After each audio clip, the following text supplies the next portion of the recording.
안녕하세요. 오늘도 서연살롱을 찾아주셔서 감사합니다. 결혼 10주년을 맞은 여성이에요. 전래동화 중에 집신 파는 아들과 남학신 파는 아들을 둔 할머니 얘기 다들 아시죠? 비가 오면 집신 파는 아들 장사가 안 될까봐 걱정하고 날이 좋으면 남학신 파는 아들 장사가 안 될까봐 걱정하는 할머니 얘기요. 저도 한때는 그런 심정으로 살았던 적이 있어요. 제 남편 직업이 날씨에 영향을 받는 일이어서 하루도 마음 졸이지 않은 날이 없을 정도였거든요. 지금은 그 일을 그만두고 다른 일을 하고 있어서 더 이상 날씨 때문에 걱정할 일은 없어졌지만요. 이제서야 말이지만 제 남편은 전업을 하기까지 정말 마음고생이 많았어요. 다름 아닌 제 친정 식구들 때문에요. 지금도 그때 일을 생각하면 미안해서 고개를 못 들 정도예요. 저희 친정 부모님은 제가 어릴 때부터 돈에 쪼들려 살아오셨어요. 쉼없이 일을 하셨는데도 늘 돈 때문에 빚쟁이들한테 시달리고 자식들 앞에서 망신을 당하기 일쑤였죠. 국민학교 2학년 때였는데 친구들과 함께 저희 집에서 놀려고 수업이 끝나자마자 달려왔더니 웬 아저씨 목소리가 대문 밖에까지 쩌렁쩌렁하게 울리더라고요. 갚을 능력이 안 되면 애초에 빌리지 말아야 할 거 아냐. 능력도 없는 주제에 밥은 처먹겠다고 밥상까지 차려놓은 거 봐. 남의 돈도 못 갚는 주제에 이게 목구멍으로 넘어가냐? 길게 말할 거 없고 당장 내 돈 안 내놓으면 여기서 누울라니까 돈 가져와. 내 돈 가져오라고. 친구들은 신기한 듯 우리 집 반지하 창살에 달라붙어 집안을 훔쳐봤어요. 그리고는 놀란 듯이 저를 힐끔 쳐다보더라고요. 왜 그러나 하고 저도 허리를 숙여 집 안을 봤더니 글쎄 우리 아빠가 무릎까지 꿇고 싹싹 빌고 있지 뭐예요. 그 순간 가슴속에서 뜨거운 불길이 목구멍을 타고 오르는 것 같았어요. 그리곤 이내 제 얼굴은 눈물 범벅이 되고 말았죠. 갑작스런 제 울음에 친구들은 어쩔 줄 몰라 했고 제 눈치를 보며 하나둘 자기들 집으로 가버렸어요. 친구들이 가고 나자 그제야 저는 소리내 울먹였고 하필 그 모습을 아빠가 보게 되었죠. 그날 빚쟁이 앞에서 무릎을 꿇은 채 저를 바라보시던 아빠의 모습은 40이 넘은 지금까지도 가슴 아픈 상처로 남아있어요. 그날 아빠는 얼마나 창피하고 괴로우셨을까 생각하면 여전히 목밑이 따가울 정도로 울컥해요. 그 일 탓인지는 잘 모르겠지만 저는 돈에 대해 혐오감을 가지고 있어요. 살기 위해선 필수 불가결한 거지만 사람을 너무 아프게 하는 무기 같아서 내 손에 쥐고 싶은 생각이 안 들 정도로 말이에요. 반면에 제 여동생은 가난했던 어린 시절로 인해 돈에 대한 애착이 강해졌다고 하더라고요. 돈이 없으니까 사람들한테 무시당하고 대접 못 받는 거야. 솔직히 돈만 있어봐. 후줄근한 추리링을 입고 명품관에 가도 점원 애들이 알아서 낄걸? 돈 써주는데 안 그러겠냐고. 암튼 사람은 돈이 있고 볼 일이야. 난 우리 집이 엄청 부자였으면 좋겠어. 아무도 무시 못하게 떵떵거리고 살게. 이런 동생의 소원은 아빠가 친척분 도움으로 이태원에서 옷장사를 시작하면서 조금씩 실현되어 갔어요. 제게는 오촌 당숙인 그분은 외국에서 의류를 수입하는 분이셨는데 제품을 판매할 수 있는 정식 라이센스가 없음에도 몰래 개별 수입해 들여와 이태원 가게에 숨겨놓고 팔았어요. 그 장사가 돈은 됐지만 단속에 여러 번 걸리는 바람에 실형을 받게 됐고 더는 장사를 할 수 없게 된 거예요. 그래서 자신은 해외에서 사입만 하고 장사는 저희 아빠한테 맡기게 된 거죠. 수입 정품만 팔아도 돈이 되지만 거기에 가짜 상표까지 단 짝퉁 물건도 만들어 팔면 수입이 서너 배는 된다는 말에 아빠는 위험을 감수하고 가품 장사까지 시작하셨어요. 덕분에 반년도 채 안 돼 빚도 다 갚고 얼마 뒤에는 산통내를 벗어나 번듯한 연립주택으로 이사까지 할 수 있었죠. 하지만 어디까지나 불법적인 일이라서 떳떳할 수는 없었어요. 언젠가 아빠랑 포장마차에서 소주를 마셨는데 그때 아빠가 그러시더라고요. 아빠가 돈 때문에 남 앞에서 무릎 꿇고 빌던 날 마음속으로 약속했다. 앞으론 가난해서 내 새끼 눈에 눈물 뽑을 일은 없을 거라고.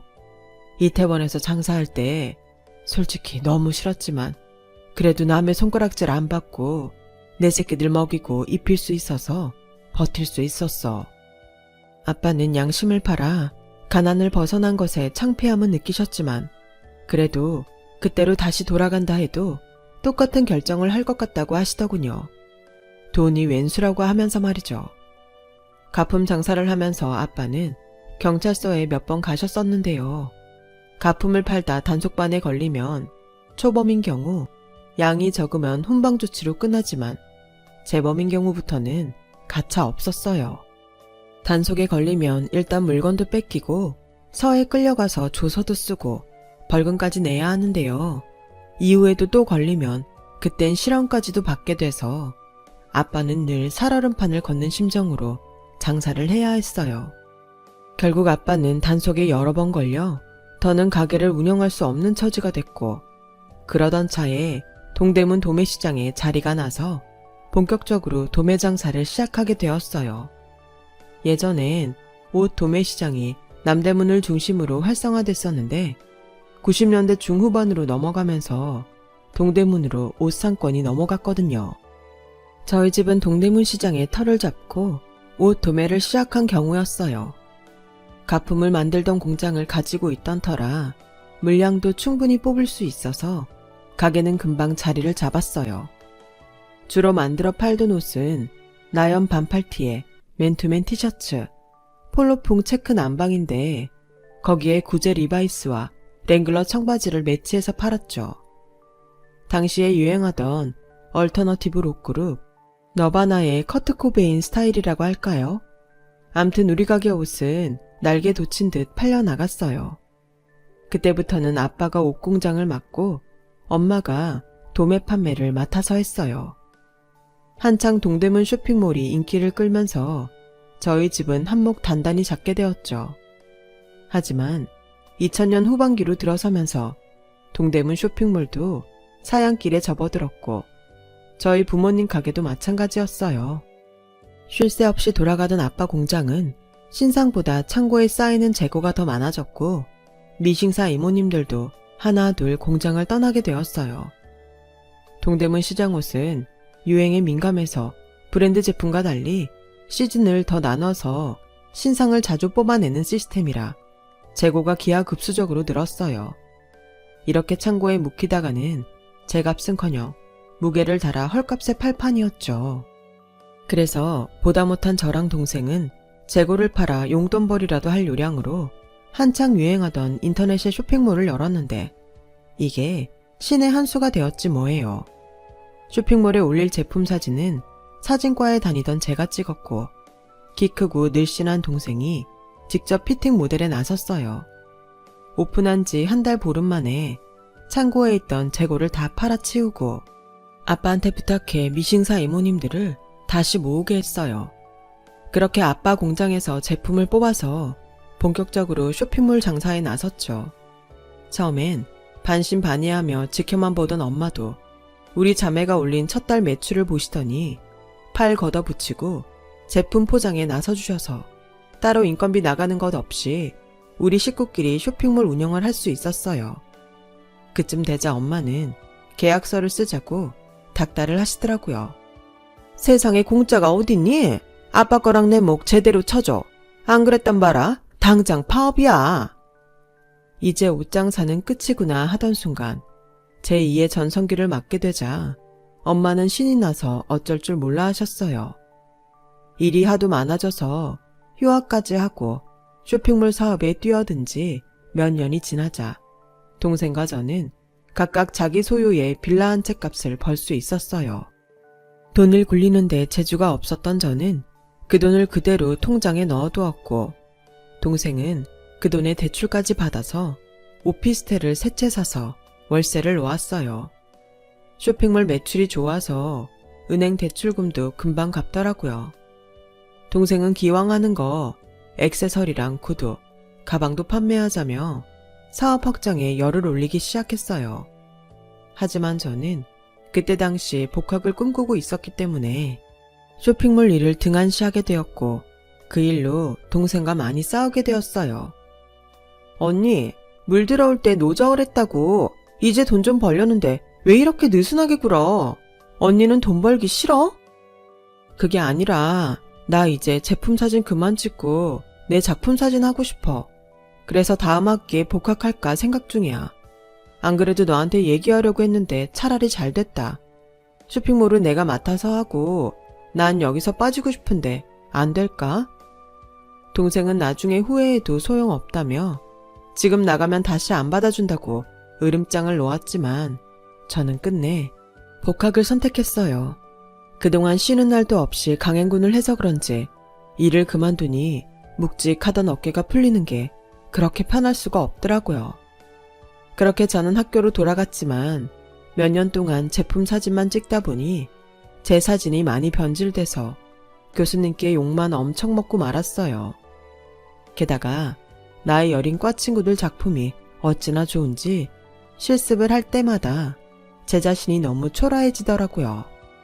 자존감이 바닥을 치던 그때 제게 다시 카메라를 잡게 해준 사람은 다름 아닌 남편이었어요. 남편은 저보다 2살 아래 후배였는데 군대에 다녀온 뒤 복학해서 저랑 같은 학년에 다니고 있었어요. 남편은 입학할 때 사진과 수석을 했을 정도로 실력을 인정받던 학생이었는데 입학과 동시에 영화에 빠지는 바람에 사진 작업보다는 영상 작업에 관심이 많은 사진과 이단하였죠. 남편과 저는 같은 과 학생들보다 나이가 많아서 늘 겉돌곤 했는데 어차피 그럴 바엔 굳이 동생들 노는데 끼어들지 말고 우리끼리 재미있게 놀아보자는 생각으로 같은 과 학생들과 은근히 떨어져 노는 은따가 되었어요. 촬영도 늘 같이 다니고 공모전도 같이 도전하고 밥도 늘 둘이 먹었죠. 3년 내내 그렇게 붙어 다니다 보니 옆에 없으면 허전할 정도였어요. 지금 생각해도 남편이 없었다면 남은 학기를 어떻게 다녔을지 생각만 해도 아찔하네요. 하지만 늘 같이 붙어 다니던 우리도 졸업을 앞두고는 서로 다른 진로를 선택하게 되었어요. 저는 은행에 넣어뒀던 돈으로 스튜디오를 열었고 남편은 본격적으로 영화 공부를 하겠다며 영화 아카데미에 들어갔어요.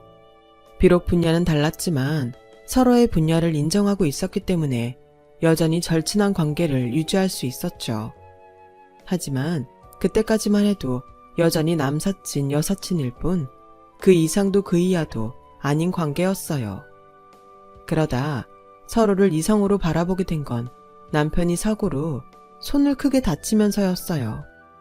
아카데미 동기들과 단편 영화를 찍다가 발을 헛디뎌 넘어지게 됐고 그 와중에 떨어지는 카메라를 잡으려고 손을 뻗다가 철판에 손등을 맞고 말았어요.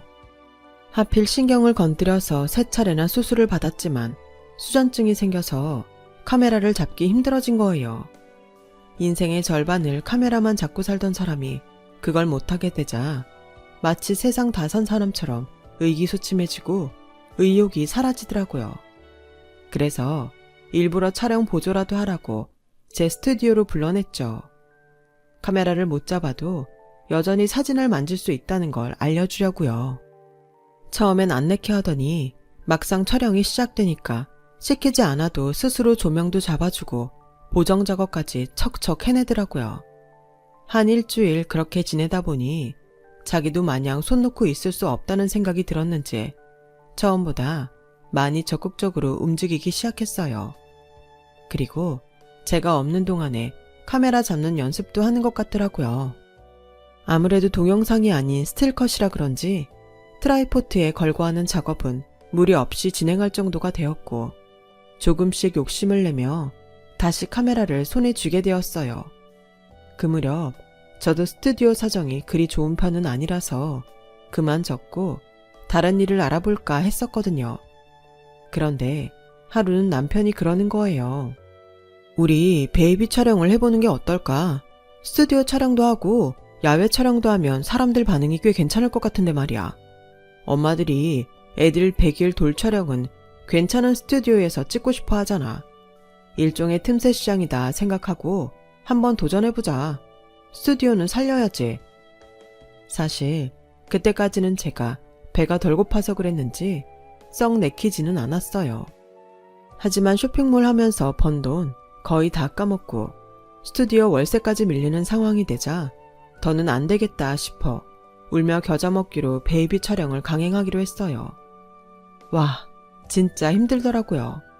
아기들 기분 띄우느라 나이트에서도 안 추던 막 춤을 추고 아기들 환심을 사느라 알록달록한 옷을 입고 삐에로처럼 흔들며 셔터를 누르는데 땀을 바가지로 흘리며 촬영을 마치면 그대로 소파에 쓰러지기 일쑤였어요. 저와 달리 남편은 힘든 줄도 모르고 신나게 셔터를 누르는데 마치 제 옷을 입은 사람처럼 펄펄 날았죠. 솔직히 남편 덕분에 스튜디오를 살렸다고 해도 과언이 아니었어요. 덕분에 월세 걱정이 없어지자 남편은 내친 김에 프로필 사진과 커플 스냅 사진 촬영도 하자고 했고 샘플 사진을 뽑기 위해 우리는 가짜 커플이 됐어요. 트라이포트에 카메라를 걸어놓고 손 안에 리모컨을 숨겨들곤 마치 다른 사람이 찍어준 사진처럼 페이크 커플 사진을 완성했죠. 사진은 꽤 그럴듯했어요. 그런데 다 찍은 사진을 보니 서로를 향한 눈빛이 마치 진짜 연인들처럼 다정하고 따뜻해서 내심 놀랐죠. 남편도 저와 같은 생각이었는지 지나가는 말처럼 그러더군요. 우리 꽤 잘 어울리네. 이것도 기념인데 지갑에 한 장씩 넣어 다닐까? 장난처럼 한 남편의 그 말에 왠지 설렜고 못 이기는 척 사진을 받아들곤 지갑에 넣었어요. 남사스럽긴 하지만 우리 둘이 찍은 커플 사진을 스튜디오 홈페이지에 올리고 전단지도 만들자 남편 예상대로 손님들이 꽤 들더라고요. 정적인 사진이 아니라 스냅 사진이라 사람들 반응은 더 좋았어요. 아무래도 표정이 자연스러우니까요. 남편 덕분에 스튜디오도 자리를 잡아가고 그러는 사이 우리 둘 관계도 친구를 넘어선 연인으로 발전해 있었어요. 그리고 프로포즈도 없이 결혼이 기정사실화되었고요. 우리에겐 너무도 자연스러웠던 결혼 과정이 우리 집 식구들한테는 갑작스런 일이었던 모양이에요. 특히 엄마가 많이 당황하시더라고요. 아니, 사귀는 남자가 있다는 말도 못 들었는데 결혼을 하겠다고? 그래, 뭐하는 사람인데? 연봉은 얼마나 된다니? 집은? 사람 얼굴도 보기 전에 직업과 재산이 얼마나 있는지만 관심을 갖던 엄마는 내 스튜디오에서 함께 일하고 있다는 말에 혀를 차셨어요. 더 볼 것도 없다시면서요. 그건 제 동생도 마찬가지였죠. 그나마 다행인 건 아빠는 제 편을 들어주셨다는 거예요. 아직 어떤 사람인지 보지도 않고 거절부터 할 생각이야. 그러지 말고 한번 만나보자고. 우리 딸이 좋다는데 궁금하잖아. 그래, 집에는 언제 데리고 올 거니? 아빠 덕분에 우리 부모님께 인사를 드리게 된 남편은 평소와 달리 꽤 긴장한 모습이었지만 그래도 진지하게 얘기를 이어나갔고 그런 진중한 모습을 아빠는 마음에 들어 하셨어요. 하지만 엄마는 끝까지 반대였어요. 사람 좋아봤자 소용없다. 남자는 자고로 능력이 있어야지. 네 동생 봐라. 요즘 만나는 남자가 대학병원 정형외과 레지던트란다. 너도 알지? 정형외과 의사들 돈 잘 버는 거. 그런데 언니가 돼서 넌 고작 네 가게 직원을 데려와? 세상에, 동생 보기 창피하지 않아? 네가 그렇게 죽고 못 산다니 나도 더는 반대 안 한다만 똑똑히 알아도 나중에 사니 못 사니 투정했다간 그땐 가만 안 둘 줄 알아? 엄마는 끝까지 독서를 내뱉으며 마지못해 결혼을 허락해 주셨어요. 저희 시댁은 강원도 원주에 있는데 시골 부모님 모두 농사를 지으시는 분들이라 농번기를 피해 결혼식 날짜를 잡았는데 엄마는 이것 때문에 또 한 번 난리를 치셨죠. 남편 능력이 안 되면 시부모 덕이라도 봐야 되는데 농부가 웬 말이냐고요. 그 일로 남편은 저희 엄마한테 또다시 모진 말을 들어야 했지만 용케 참아주었어요. 하지만 말 그대로 그 순간을 참은 거지 마음에서 지웠던 건 아니었죠. 결혼식을 올리고도 우리는 신혼여행을 떠날 수 없었어요. 스튜디오에 예약이 밀려서 좀처럼 시간을 뺄 수가 없었거든요. 솔직히 그 와중에 결혼식까지 치른 것만도 기적이었죠. 당시 스튜디오 안쪽에 생활 공간을 꾸며서 살던 우리는 열심히 벌어 지상으로 올라가자는 꿈을 키우고 있었어요. 그리고 그날은 눈 앞까지 온 상태였어요. 결혼 후 1년 만에 드디어 우리는 전셋집 보증금을 다 모을 수 있었고 싸게 나온 전셋집을 계약했어요. 집주인이 외국에 사는 사람이라 위임받은 부동산 중개사와 계약을 하게 되었죠. 인테리어 공사까지 다 돼 있는 데다 빌트인 가전제품과 가구도 꽤 들어있어서 말 그대로 몸만 들어가면 되는 그런 집이었어요. 저희처럼 간신히 전세 보증금만 가진 사람들한텐 더없이 좋은 집이었죠. 그렇게 첫 신혼집을 꾸밀 생각에 잔뜩 부풀어 있던 저희는 잔금을 치르고 막 이사를 하려던 그 순간 청천벽력 같은 소리를 듣게 되었어요. 네? 전세를 놓은 적 없다고요? 저희가 분명히 부동산 중개사랑 직접 계약서까지 썼는걸요. 아, 글쎄, 난 그쪽이랑 계약한 사실도 없고 부동산 중개사란 사람도 만난 적 없어요. 따질 거면 부동산 가서 따지고 당장 내 집에서 나가줘요. 내가 인테리어 공사 맡겼지? 언제 집 세놓겠다 그랬어. 웃겨 정말. 알고 보니 부동산 중개사라던 사람은 사기꾼이었고 우리는 피 같은 전세금을 한순간에 날리고 말았어요. 돈도 돈이지만 사기를 당했다는 충격에 남편도 저도 한동안 정신을 차릴 수 없을 정도였죠. 거기다 주변에 저희와 컨셉이 비슷한 스튜디오가 많이 생겨서 손님도 줄고 수입이 반토막이 난 거예요. 시련은 연이어 찾아온다고 그 상황에 제가 임신까지 했지 뭐예요. 변변한 집도 없는 판에 애까지 생기자 정말 머릿속이 터져 나갈 것 같이 복잡하더라고요. 이대로 남편한테 비밀로 한 채 애를 지울까도 생각했어요. 하지만 아무리 생각해도 나 혼자 결정할 일이 아닌 것 같아서 남편한테 임신 사실을 알렸어요.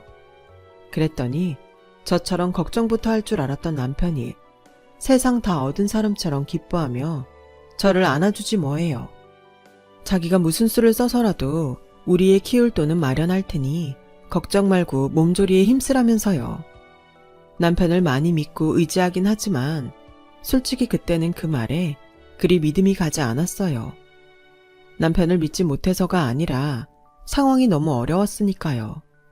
남편은 낮엔 저와 함께 스튜디오를 운영하고 밤에는 어디론가 나가곤 했어요. 어딜 그렇게 다니냐고 물어도 그냥 친구들 만났다는 말만 할 뿐 자세히 얘기하려 들지 않더라고요. 새벽녘에야 들어온 남편은 항상 맛있는 냄새가 났어요. 튀김 냄새에 달콤한 양념 냄새까지. 나 몰래 친구들과 만나 술이라도 마시고 다니나 했는데 이상하게도 술 냄새는 나지 않았어요. 남편이 밤 시간에 외출을 하는 날이 이어졌고 참다 못한 저는 남편의 뒤를 쫓기로 했죠. 그날도 남편은 스튜디오 정리를 하고 외출 준비를 했고 저는 내색 않고 있다가 남편을 따라 나갔어요. 집에서 전철로 20분 거리의 역에 내린 남편은 도로변에 있는 치킨집으로 들어가더라고요. 길 건너에서 그 모습을 훔쳐보던 저는 내 예상대로 남편이 친구들과 만나고 있나 보다 했는데 그 순간 남편이 치킨 포장봉지를 들고 가게에서 나오지 뭐예요. 그리고는 가게 앞에 세워둔 스쿠터를 타고 어디론가 가버리더라고요. 그 길로 치킨집에 들어가 방금 나간 사람이 여기 자주 오냐고 물었더니 아, 정훈씨요. 우리 배달원인데요. 배달일은 처음이라고 하는데 성실하고 빠릿빠릿하니 일을 참 잘해요. 며칠 전에 밤새도록 비가 엄청 왔잖아요. 그래서 배달은 접어야 하나 고민했는데 그 날씨에도 배달을 하겠다고 나왔더라고요. 요즘 젊은 친구 중에 저런 사람 없어요. 그런데 누구세요? 그 말에 다리에 힘이 쭉 빠졌어요.